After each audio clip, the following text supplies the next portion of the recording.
Thank you and welcome to the show this morning.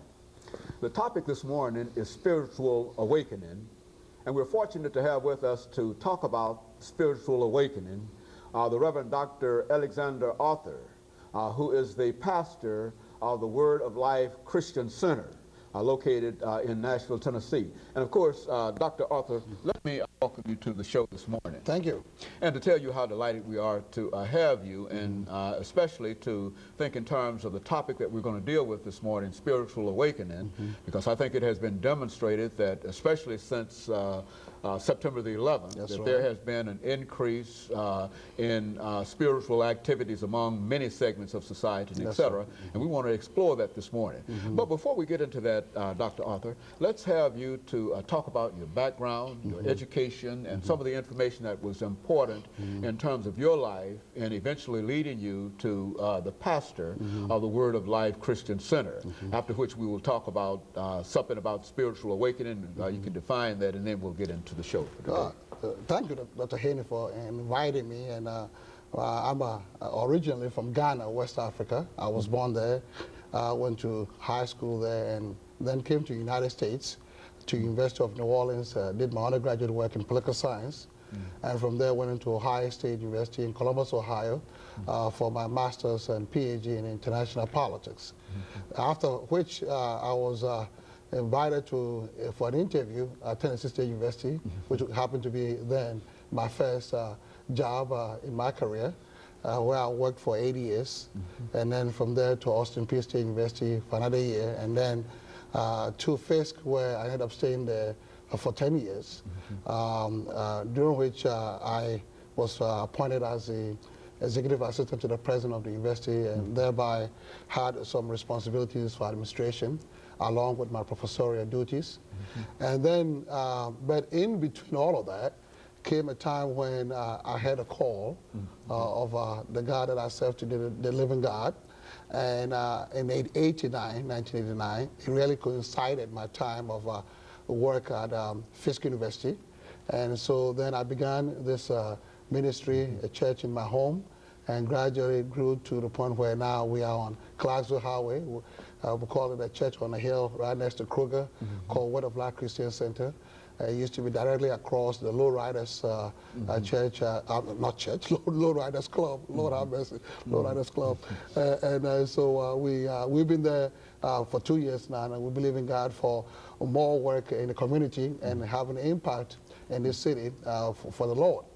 Also, I need to say that I'm married with 4 children, and one who works as a youth minister in our church. He's made me a grandfather. And then there is a second child who finished from Fisk University and working on her master's, and now lives in Washington, D.C. with her husband. A third child who's doing her medical training at Meharry Medical College, going into her second year. And a baby child who goes to Fisk University now, also going to her second year at Fisk University. And so you can tell the Arthur family is kind of spread out and loaded with all kind of work being done for the Lord. And then finally, I need to say that I have been given, as I said earlier, a wife who has been a wonderful partner. We've been married since 1991. And of course, this is my second marriage, and it's been very wonderful. And so I thank God all that has made it possible for me today to do the work that I'm doing. You know, Dr. Arthur, I think one of the things that we've indicated earlier, that since September 11th, there has been this increased awareness of things that are of a spiritual nature. But now, when you talk about spiritual awakening, let's give our audience some kind of definition. Let's give you, before we talk about some aspects of spiritual awakening. I think that what we need to even do before that is to understand that we are spirit beings, and I think most people don't recognize that. And because they didn't know that, if you talk about spiritual awakening, they don't seem to really relate to that. But if we were to accept the fact that we are spirit beings, then spiritual awakening will make more sense to us. When God made us, the Bible tells us we were made in His own image, in His own likeness. And then in John 4:24, God, through His Son Jesus Christ, made it clear to us that He, God, is a spirit.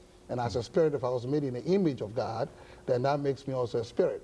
and yet a spirit is invincible. And for me to be seen, it makes it a little difficult, you know. And so why is it that if I was made a spirit, that I can somehow or another be seen and be visible, and because other spirits are not seen like angels as we know.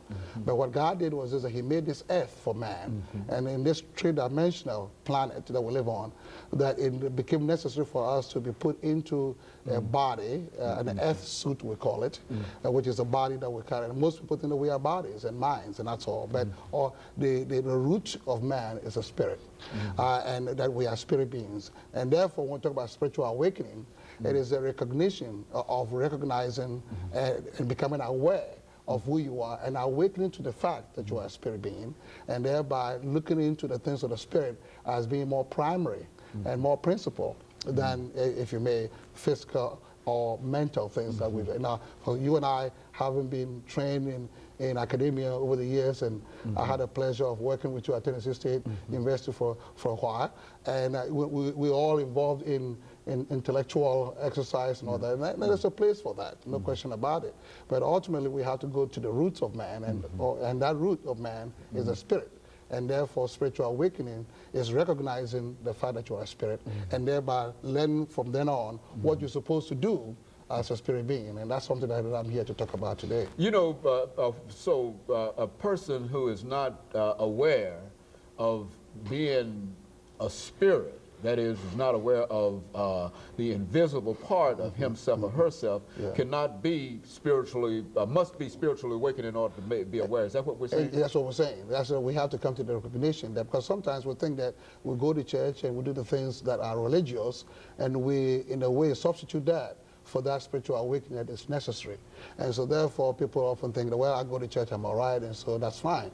No, there's more to that than that. We want to be able to go beyond the visible, go beyond the mundane, go beyond the usual, and get deeper into the realm of the invisible, the realm of the, what I would call a preamble to the constitution, the real man, in a sense. And so as time goes on, we're going to get deeper into it, and hopefully show people how it is that you can get spiritually awakened by doing certain specific things that is required for you to move into that realm.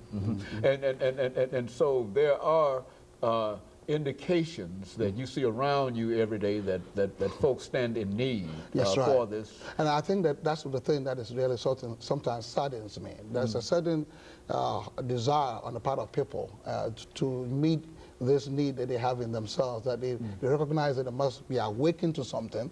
They recognize that there's something that is on the horizon that they must look into, they must investigate, and then they go on various levels, the various paths of discovery, never get to the real root of it.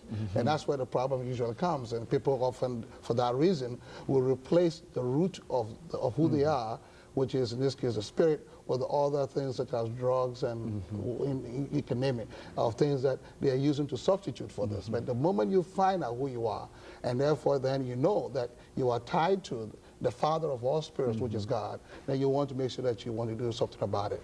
For example, you know, as you know, if you take a plant out of the soil, that the plant after a while will wither and die, because the plant needs to be in its environment that nurtures it, which is the soil, with its nutrients to keep it alive. Now, in the same way, if you take a fish out of the water, that environment that gives it life, that fish will ultimately eventually die. Well, you come to man. If you take man out of the soil of his existence, in this case, the Father of all spirits, then you get to the point where man will also, and so we'll get to that more, and we'll talk about it as we go on. Very good. And of course, Dr. Arthur, we are coming up to our first commercial break, but what you're saying is that there's a little God in all of us, and we simply do not recognize that, and that you're going to give us some information during the second segment as to how, some kind of steps that we might be able to follow in order to become more aware of who we are spiritual beings. And of course, we'll be back with our audience following this very, very short commercial break.